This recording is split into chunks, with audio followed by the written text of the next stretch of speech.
What's good, YouTube? And in today's video, we're going to be reacting to a video about what would happen if you won the $300 million lottery. And let me know what would be y'all's first moves before we get into this video, what you would do before we watch this video. Of course, comment right now, hit the sub button while you're right there. And if you're going to do all that, you might as well hit the like button too. But let's get right into it. I don't know what I would do if I would hit $300 million.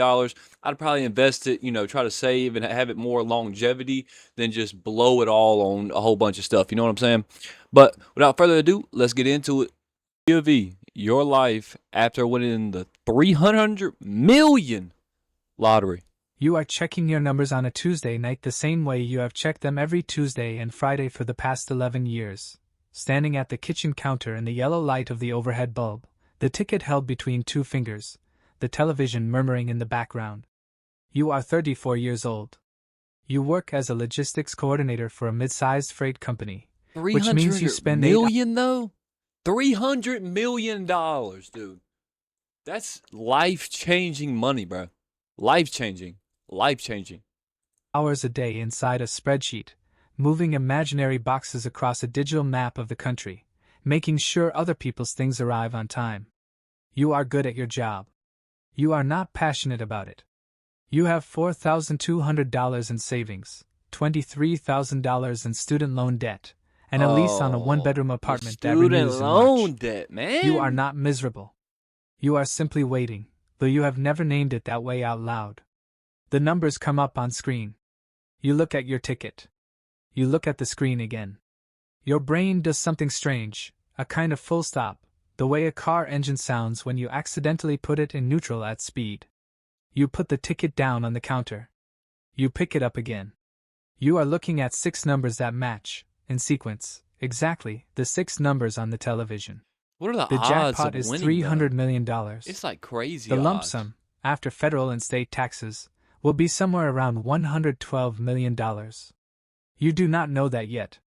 Right now you only know that your hands are shaking and that you have not told anyone you play the lottery, not even your sister, because you were always a little embarrassed. No. Don't tell, if you win any $300 million, but any amount of money, there's a lot of money, don't tell no one. You can get away with, if it's like $300 million, $100 million, millions of dollars, they're going to try to take a picture with you. You do not have to go to that. And then I've even seen some people that dressed up in costumes and different stuff to hide their identity, because you don't want people coming out the woodworks asking you for money, people that you may owe money to, you know what I'm saying? But same with family, and you don't want nobody to try to kill you for the money either. There's a lot of crazy stuff people do for money. About the optimism it implied. You do not sleep. You sit in the kitchen until 4 a.m. and you think about what it means to have a secret this large and no one to call. By morning, you have made one decision, the only smart one you will make in the next 72 hours. You say nothing to anyone. You call the lottery commission at 8 a.m. when they open. They tell you to sign the back of the ticket immediately, in ink, right now, before you do anything else. You do. They tell you to bring 2 forms of ID, the original ticket, and ideally an attorney. You ask them why an attorney. They say, gently, that you will understand when you arrive. You call in sick to work for the first time in 3 years. You find an estate attorney through a Google search, pick the one whose website looks the most boring, and leave a voicemail explaining that you may have won a significant lottery prize and need counsel before claiming. She calls back in 11 minutes. Her name is Diane. She is 56, has handled 3 prior lottery clients, and her first question is whether you have told anyone. When you say no, she says, good. Keep it that way for now. We have work to do before you walk into that office. You meet Diane the next morning. She explains the structure of a claim through a trust, the difference between taking the lump sum versus annuity, the tax implications of each, the legal exposure that comes with public disclosure of your identity in a state that does not allow anonymous claims. She is not warm, exactly, but she is precise, and precision is what you need right now because your brain has not fully caught up to what is happening. You listen. You take notes on a legal pad she slides across the table. When you leave her office 2 hours later, you have a plan. The trust is filed within 4 days.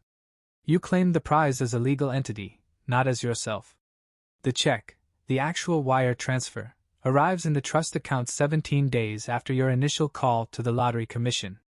The number that settles into the account is $112,400,000 after taxes. You look at it on your laptop screen in the same kitchen where you check the ticket, in the same yellow light, and you feel something that is not happiness exactly. It is more like vertigo. The kind you get when you look down from a great height and your body sends a signal that something irrevocable is happening and that you had better decide, immediately, what kind of person you are going to be about it. The first month, you do almost nothing. Diane advises this. You continue going to work. You continue paying your rent. You order the same groceries. Your coworkers notice nothing. Your sister calls on Sunday as usual and you talk for 45 minutes about her kids and her husband's promotion, and you say nothing.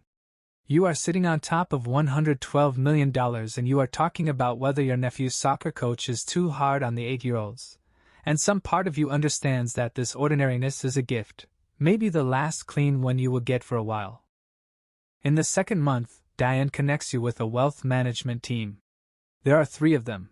A financial advisor named Marcus who is composed and methodical, a tax strategist named Paul who speaks almost entirely in hypotheticals, and a private banker from an institution you have only ever seen advertised in airports.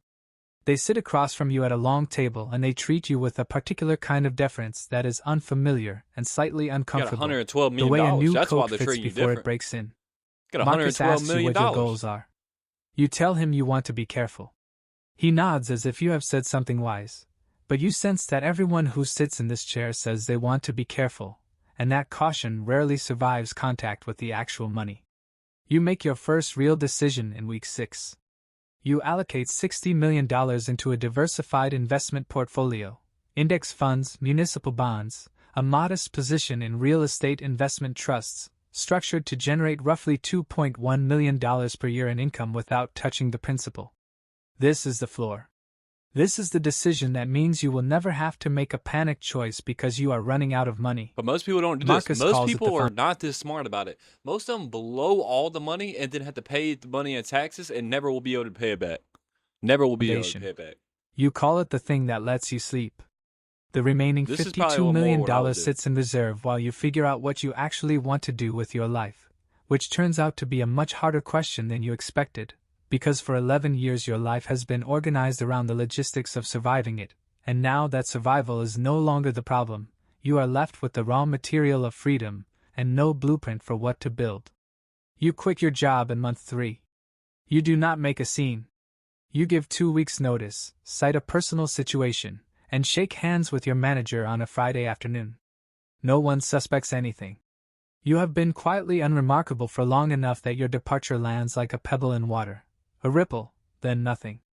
You move out of your apartment in month 4 and into a rented house in a quieter part of the city while you look for something permanent. You buy a used car, not new, not expensive, a 4-year-old sedan in gray, because you are not ready to become someone other people look at yet. The first time someone finds out, it is your sister. You tell her in person, in her kitchen, on a Sunday afternoon in month 5. You have rehearsed it. It still doesn't go the way you planned. She cries. Then she laughs. Then she asks if you are serious 3 separate times. Then she hugs you, and then she pulls back and looks at you with something complicated in her eyes. Relief and love and something else, something tentative, a recalibration happening in real time. You recognize it because you have been watching it. That's what I'm saying. If you have money, people treat you different. At that amount of money, everybody's going to treat you different. It's the problem. It's the problem with money. Happen in yourself for 5 months. It is the look of someone trying to figure out the rules of a game that just changed without warning. You give her $2 million. Not because you calculated it as the right number, but because it is the amount that, when you say it out loud in your head, doesn't feel like it's buying her love or managing her expectations or turning your relationship into a transaction. Hand me $2 million. Hand me $2 million. Shit. It feels like the amount you would give someone you trust with your whole self. She accepts it quietly. She does not spend it recklessly. She calls you more often now, and there are moments when the calls feel the same as they always did, and other moments when you can feel both of you navigating something invisible and unnamed. This is the cost you didn't anticipate, Not the money, but the new geometry of every relationship you walk back into. You tell 4 other people in the first year. Your closest friend from college, who reacts with the same disbelief as your sister and then, within 2 weeks, sends you a business plan for a restaurant he's always wanted to open. Oh my God. Your parents, who are in their 60s and have spent 30 years worrying about money, and whose relief is so physical you can see it change the way they hold their shoulders. A therapist named Carol, who you begin seeing in month 4 because you read somewhere that sudden wealth is a legitimate psychological stressor, and you are determined not to let it make you stupid. And Diane, who already knows, but with whom you now have a different kind of conversation, not about protecting assets, but about what you actually want your life to be for. In the second year, you make 2 significant mistakes and 1 very good decision. The first mistake is the friend with the restaurant plan. You give him $800,000 to open it because you believe in him, and because it feels good to say yes to someone you love. $800,000? The restaurant opens, does reasonably well for 14 months. I'm sorry if any of my friends are watching this, bro. I love all y'all, bro. Shout out to the guys. If y'all watching this, shout out to y'all, bro. But ain't no way in hell I'm giving y'all $800,000, dude. $800,000? I'll give you $100K of $112 million. The $100K ain't shit. But $800,000, almost $1 million? So help me God, let me see it fail, dude. It's up. $800,000 just to watch it. His business partner have a falling out so severe it ends their friendship and nearly ends yours. You lose the investment. More than that, you lose 6 months of the friendship itself to the awkward, loaded silence of someone who knows they cost you something. Cost you $800,000. We're not talking again. You wait. Eventually, he calls. You talk about other things. The friendship survives, barely, like a plant that got too dry but didn't die. You learn something from this that no one told you directly but that you now understand viscerally. Money given to people you love is never purely financial. It carries the full weight of the relationship, and if the investment fails, something in the relationship absorbs the damage whether you intend it to or not. The second mistake is the house.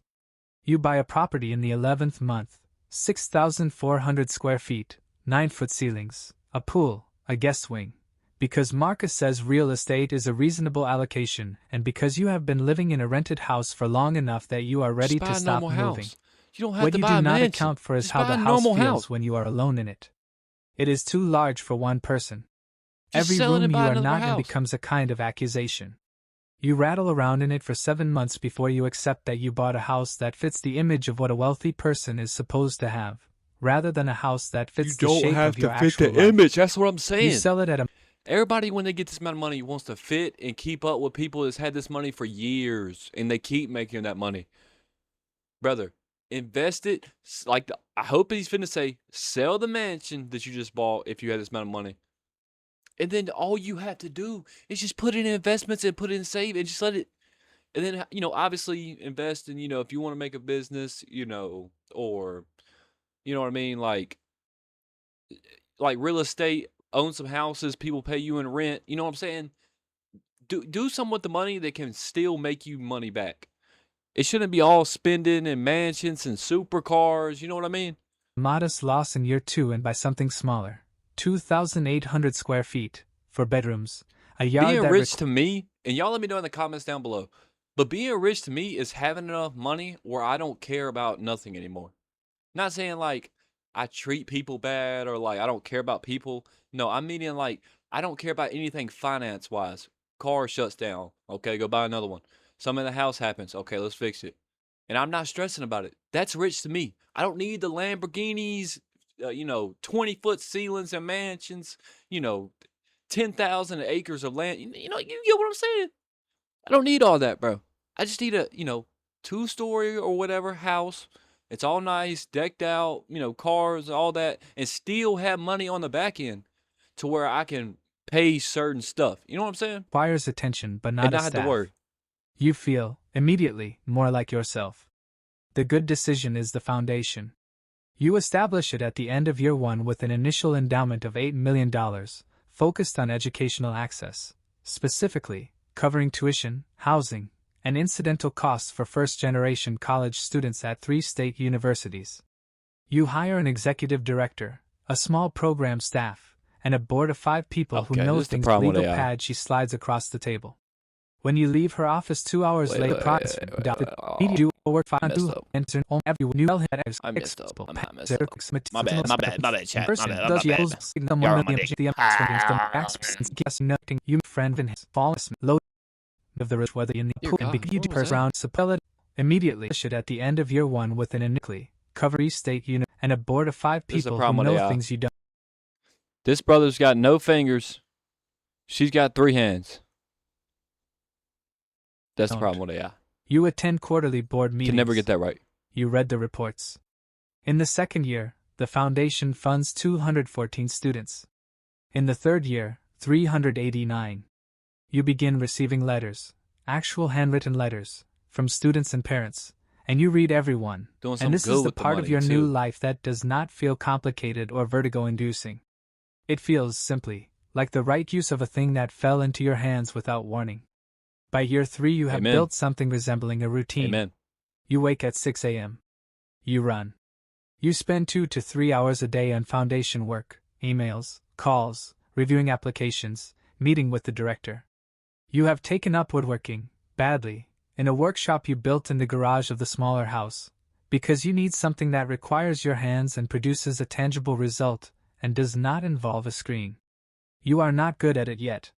You are learning. In the afternoons you read, or you travel, deliberately, not extravagantly, to places you have always wanted to understand rather than simply to see. You spent 3 weeks in Lisbon in the fall of year 2. 2 weeks in Kyoto in the spring. You travel alone mostly, though your sister came with you to Portugal, and it was, surprisingly, when having a whole lot of money, it's like, some people say like they don't know what to do. Like, you have enough money, you don't have to work no more. You have enough money where you don't have to worry about anything anymore. So what do you do now? You know what I'm saying? Everybody's, I say 80, 95, 90% of people on a daily basis walk around and stuff and just worry about bills. Imagine if you didn't have to worry about bills or that. Now what do? Most people don't know. Most people have no idea what they want to do. One of the least complicated experiences of the past 3 years. You are not happy in the way you imagined you would be when you were checking lottery numbers in the yellow kitchen light. That version of happiness was simpler, a relief from pressure, a lifting of weight. What you have instead is something more textured and more demanding. You have the freedom to make choices that actually reflect who you are, which means you are now fully responsible for those choices in a way you never were before. When your life was structured by constraint, by the lease, the job, the budget, you could attribute its shape to external forces. Now the shape is entirely yours, and that is both exhilarating and quietly terrifying. That's like I just said. The questions that occupied you in the first weeks, should I tell people, how much should I give, what should I buy, have been replaced by slower, heavier questions. What do you owe the world when the world has given you something this disproportionate? How do you remain the same person, curious, modest, capable of ordinary joy, when your material circumstances have become so radically different from almost... But I think, great video, even though we used AI, man. But let me know what y'all would do with spending $300 million. Would you play it smart like this guy? I mean, he did some dumb stuff, but if you just got $300 million, there's no way you're going to be perfect with it. There's just no way you're going to be perfect with it. That's just in a line. You're going to make mistakes. Most people say they won't make mistakes. It just happens, bro. It just happens. But let me know what y'all would do with $300 million, basically $112 something million after taxes and stuff. But let me know what y'all would do down below. And it's been your boy, Nick, and I'm out. Peace.